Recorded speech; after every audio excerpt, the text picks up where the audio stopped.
Assalamualaikum warahmatullahi wabarakatuh. Jumpa kami diri nama saya Ridwan dari kelas RB dengan NIM 1214021.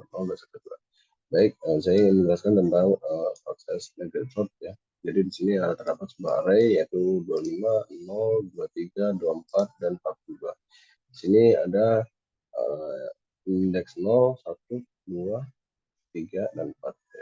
Jumlah 5 value dan 4 array ya. Ada 4 array 0, 1, 2, 3, 4, 5 ya. 0, 1, 2, 3, 4. Ya,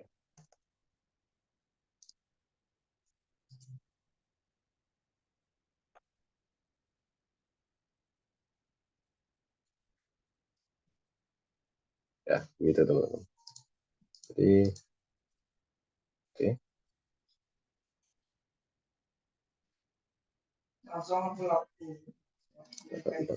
Jadi begini. Selanjutnya dalam proses target array, jadi ini array tersebut akan dibagi menjadi dua, yaitu array kanan dan array kiri. Di mana proses pembagian ini uh, agar kita lebih spesifik lagi ya, spesifik dalam mengcompare atau membandingkan sebuah value, mana yang bagian besar, mana yang bagian kecil. Jadi kode kita bagi dulu sebisa mungkin menjadi bagi dua ya. Nah, kita bagi dua. Sini terdapat nilai array berupa nilai 25,7, 25, 24 dan maaf 23, 24 dan 42. Nah, selanjutnya kita bagi lagi array tersebut dari array kanan dan array kiri. Nah, kita bagi lagi menjadi dua lagi, kita bagi dua. Jadi yang untuk sebelah kiri dia sudah selesai, sudah tidak bisa dibagi lagi. Ada 24 dan ada 7. Kemudian data yang sebelah kiri ada yang menghasilkan data tunggal. Dia dari sini nggak bisa kita bagi lagi ya. Dan ini yang bisa kita bagi 24 dan 24. Kemudian data ini kita bagi lagi menjadi dua sehingga menjadi sebuah satuan tidak tidak template kayak gini ya, nilai dua kayak gini ya. Ini 24 dan 42. Kemudian setelah kita pecah seluruhnya, kita pecah bagian array-nya jadi dua-dua seperti ini kita merge array-nya. Kita merge dengan membandingkan nilai. Sebelumnya kan udah dibandingkan nih. Apakah 25 lebih kecil daripada 7? Ternyata tidak. Ternyata tidak. 25 nantinya ada sebuah array penampung yang akan menampung sebuah nilai karena memasuki kondisi sesuatu, memasuki sesuatu kondisi yang dimana kalau misalnya array ini lebih kecil atau lebih besar daripada yang di kanan, maka array penampungnya kita berikan contoh array K ya. Array K itu akan menampung nilai daripada si R tadi. Lalu nilai R ini ya kan yang ada di dalam K akan ditampung ke dalam nilai variabel sini, variabel L lagi. Ya, jadi pertukaran itu kan ditukar nilainya sehingga menjadinya seperti ini 725. Nah, seperti ini semuanya sudah benar. Jika kita bandingkan 23 apakah lebih 23 lebih kecil daripada 24? Ya, ternyata benar. Bersifat true ya. Nah, maka dia mengembalikan nilai seperti biasanya. Nah, 24 lebih kecil daripada 42, ya benar jawabannya. Jadi kalau kita kecilkan lagi seperti ini, maka menghasilkan seperti ini. Nah, jadi kita ada dua array yang akan kita satukan kembali.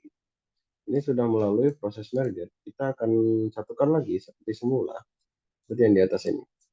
Yang di atas ini kan masih acak-acakan ya. Yang di bawah ini sudah lumayan rapi. Cuman kita pengen menyatukannya lagi. Karena menyatukannya pertama kita bandingkan terlebih dahulu. Apakah 7 lebih kecil daripada 23? Tidak. Apakah 7 lebih kecil daripada 24? Tidak. Dan ternyata 7 lebih, apakah 7 lebih kecil daripada 42? Tidak. Ternyata mendapatkan false semua.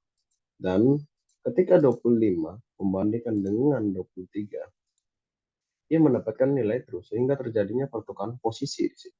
Yang awalnya 25 ini berada di indeks pertama, ini menjadi indeks yang kedua. Nah, Setelah itu, nilai 23 akan dibandingkannya lagi dengan nilai 23 ini. Kita bebas pilih yang ini aja. Warnanya hitam. Oke. Oh, maaf. Ini terlalu besar ya. Jadi nilai 23, maaf, nilai 25 tadi dibandingkan ke 24, 20, 25, apakah lebih kecil daripada 24, ternyata false, maka dirubah lagi posisinya. Sehingga 25 menduduki posisi di sini. Bisa saja 25. Nah, yang ke-42, maaf, yang terakhir. 25 apakah lebih kecil atau sama dengan 42? Ternyata tidak. Ternyata true, benar. Maka 42 tidak berubah sama sekali posisinya. Tetap di sini. Sehingga hasil akhirnya yang akan ditampilkan itu 7, 23, 24, 25, dan 42. Jadi, proses terjadinya pemecahan array ada di sini. Void merge sort, yang dimana jika L lebih kecil pada R, ini recursive condition-nya, maka di sini ada variabel baru ya, yaitu variabel mid, variabel yang menentukan nilai tengahnya nanti yang akan kita gunakan di assembly target array sih, sama aja kayak target array, cuma saya mau tambah yang berbeda assembly R, saya lebih suka assembly R. Jadi kemudian merge sort diberikan sebuah parameter dua parameter ya, di mana array kiri dan tengah. Tengah ini kita jadikan sebagai nilai pembatas nantinya sebagai perulangan gitu, perulangan pembatas gitu. Cuman di dalam parameter assembly R dia sebenarnya ini maaf, cuman di dalam parameter merge sort ini sebagai nilai kanan. Kemudian merge sort ini R, lalu nilai mid L ini kita nyatakan sebagai nilai mid plus 1, kemudian R tetap R, right ya, kanan. Kemudian assembly R kita berikan ini berupa